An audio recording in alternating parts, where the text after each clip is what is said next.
Energy Lab opent in februari een derde vestiging. Na Paal en Gent zal het Limburgse trainingsbegeleidingscentrum ook vertegenwoordigd zijn in Bree. Dat is natuurlijk omdat er een zeer duidelijke link is met Kim Clijsters, die haar nieuwe tennisacademie opent, de Kim Clijsters Academy. Daar komt een heel stukje persoonlijke begeleiding van de tennisspelers, uniek in de wereld. En dus daar gaat Energy Lab van alles doen rond fysieke testing, bewegingsanalyse, rond voedingsbegeleiding van tennisspelers.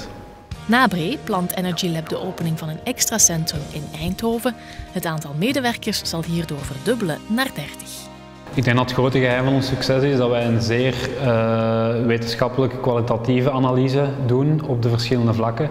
En dat we dat ook koppelen aan een zeer begrijpbaar en praktisch advies. Dus wij geven heel veel informatie mee waar de mensen direct mee aan de slag kunnen.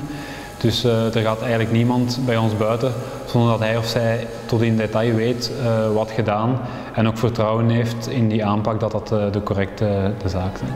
Ja, absoluut. Zowel op professioneel vlak als de modale wielertoerist kan hier uitgemeten worden, kan in elke sporttak professionele begeleiding krijgen. En dat is toch een meerwaarde tegenwoordig. Iedere wielertoerist of prof wil alle details van zichzelf weten en dat kan je hier op een optimale manier benutten.